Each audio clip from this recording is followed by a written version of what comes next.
सो amoeba में phagocytosis और pinocytosis को आप समझ गए होंगे। फैगोसाइटोसिस को सेल ईटिंग भी बोलते हैं और इसी प्रकार पिनोसाइटोसिस को सेल ड्रिंकिंग भी बोलते हैं।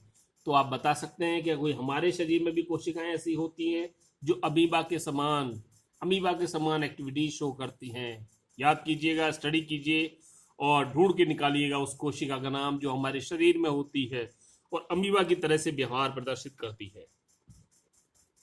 चलिए, अमीबा में पोषण तो बताया आपको कि अंतर ग्रहण के उपरांत इसमें एक फूड वैक्यूल का निर्माण हो जाता है। अब उस फूड वैक्यूल यानी खाद्य रिक्तिका के अंदर ही पाचन की प्रक्रिया होती है। तो माध्यम पहले जो है अम्लीय माध्यम के एंजाइम्स निकलते हैं, फिर क्षारीय माध्यम के एंजाइम्स निकलते हैं और इस प्रकार से पाचन की प्रक्रिया जो है अमीबा में पूर्ण हो जाती है। ये पाचक एंजाइम्स जो हैं ये कोशिका अंग होता है जिसको आप लोग कहते हैं लाइसोसोम। आपने पिछली क्लास में पढ़ा होगा, जिन्हें हम लोग सुसाइडल बैग्स भी बोलते हैं। इन्हीं के द्वारा कुछ पाचक रस छोड़े जाते हैं जो रिक्तिका के अंदर उपस्थित खाद्य रिक्तिका में उपस्थित भोज्य पदार्थों को पचा डालते हैं। ये पूरी तरह से डाइजेस्ट कर देंगे जो फूड वैक्यूल्स के अंदर मटेरियल है। अल्टीमेटली जैसे जैसे डाइजेशन होता जाएगा वैक्यूल का आकार छोटा होता चला जाएगा।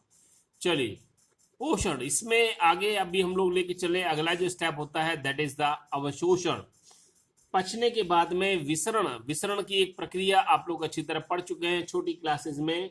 विसरण को अगर हम लोग डिफाइन दोबारा से करें यहाँ पर, तो movement of the solute particle from the area of the higher concentration towards the area of lower concentration, यानी अधिक सांद्रता से कम सांद्रता की ओर पदार्थ के अणुओं का गति करने की जो प्रक्रिया है उसी को विसरण कहते हैं। तो विसरण के द्वारा क्या होगा, खाद्य रिक्तिका में से पचा हुआ भोजन धीरे धीरे रिस के कोशिका तक पहुंचने लगता है, कोशिका के बाकी कोशिका द्रव्य में पहुंचने लगता है, घुलने लगता है और इस प्रकार अवशोषण की प्रक्रिया पूरी हो जाती है। अगला आता है स्वांगीकरण यानी एसिमिलेशन। अब यहाँ पर वही जंतुओं में देखिए, चाहे वो अमीबा हो चाहे बड़े जंतु हो, सब में भोजन को स्टोर करने की टेंडेंसी एक ही जैसी होती है। जी हाँ, अमीबा में यानी अमीबा और बाकी अन्य जंतुओं में अवशोषित भोजन को ग्लाइकोजन के रूप में स्टोर कर लिया जाता है। जी हाँ, ग्लाइकोजन जिसे हम लोग रिजर्व फूड मटेरियल भी बोलते हैं, इसको एनिमल स्टार्च भी कहा जाता है और भी बहुत सारे नामों से आप इसे जानते हैं। तो अवशोषण के बाद में भोजन को जो है ग्लाइकोजन के रूप में कन्वर्ट करके स्टोर कर लिया जाता है। अंतिम पद आता है बहिक्षेपण। बहिक्षेपण यानी कि पचे हुए भोजन को शरीर से बाहर निकाल देना। तो बहिक्षेपण किस प्रकार से होगा ये भी बड़ा इंटरेस्टिंग है। प्लाज्मा झिल्ली की एक खास बात होती है अमीबा में कि प्लाज्मा झिल्ली फट करके तुरंत दोबारा भी जुड़ जाती है। यहां पर आपने देखा कि प्लाज्मा झिल्ली जो है फट करके दोबारा से जुड़ जाएगी और जो फूड वैक्यूल के अंदर बचा हुआ वेस्ट मटेरियल था उसको वापस अपने आसपास के माध्यम में छोड़ दिया जाता है। इस प्रकार से सारे पद पूरे हो जाते हैं। आइए इस प्रक्रिया को स्टेप बाय स्टेप हम लोग देखने की कोशिश करते हैं एक छोटे से पिक्चोरियल वे में। एक यस, तो आप जैसे यहाँ देख रहे हैं कि स्टेप बाय स्टेप किस तरह से ये आपने pen please, pen, okay yes. आप जैसे यहाँ पर थोड़ा सा यस, जैसे यहाँ देखा अमीबा है, यहाँ पर क्या हुआ, फूड पार्टिकल दिखाई दिया, धीरे धीरे ये सूडोपोडिया बन करके आगे की तरफ बढ़ने लगते हैं।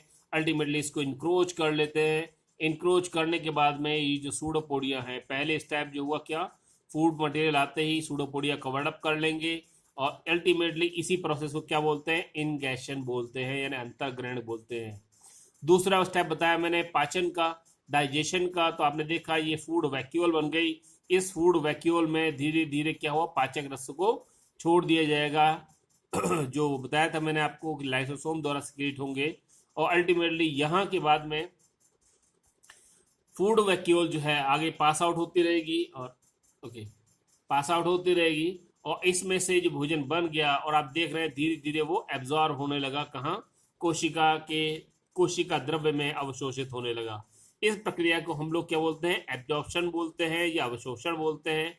आप देख रहे हैं कि अंदर जो फूड मटेरियल है धीरे धीरे वो डिजॉल्व होता जा रहा है, कम होता जा रहा है। Ultimately next step is assimilation.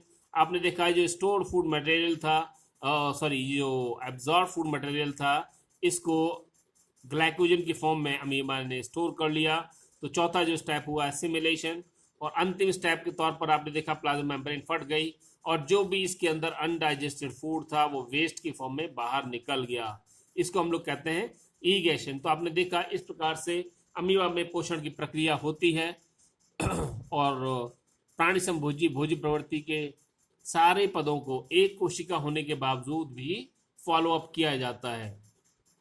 चलिए अभी तक हमने जो पढ़ा उसमें अभी लेते हैं फिलहाल कुछ प्रॉब्लम्स। तो प्रॉब्लम्स में मैं इनको स्टडी आउट कर रहा हूँ, रीड आउट कर रहा हूँ। स्वपोषी व परपोषी जीवों में 5 अंतर लिखिए। अमीबा में दूसरा क्वेश्चन है, अमीबा में प्रचलन किस संरचना द्वारा होता है, उसे क्या कहते हैं। अमीबा अपना शिकार किस विधि से ग्रहण करता है। तो शिकार ग्रहण करने की मैंने आपको 2 विधियां बताई थी, आपको डिटेल में उन दोनों के नाम यहाँ पर लिखने हैं। जंतु शरीर में भोजन किस रूप में संचित करते हैं। तो जी हाँ, किस फॉर्म में एनिमल्स फूड को स्टोर करते हैं, जिसको मैंने एनिमल स्टार्च भी कहा, जिसको मैंने और बहुत सारे नामों से पुकारा है यहाँ पर। नेक्स्ट वन इज पाचक रस किस कोशिका अंग द्वारा स्रावित किए जाते हैं। अभी आपने देखा कि सिंगल सेल होने के बावजूद भी कुछ पाचक रस अमीबा में भी सिक्रीट हुए, तो उनको किस कोशिका अंग के द्वारा सिक्रीट किया गया, आपको उसका नाम लिखना है। और अंतिम क्वेश्चन है कि मानव में अमीबा के समान गति करने वाली संरचनाएं कौन कौन सी होती हैं। उन कोशिकाओं का, उन संरचनाओं का आपको नाम लिख करके देना है। सो आई थिंक जो भी कंसेप्ट हमने यहाँ पर डिस्कस किए आप लोगों को एकदम क्लियर हो गए होंगे।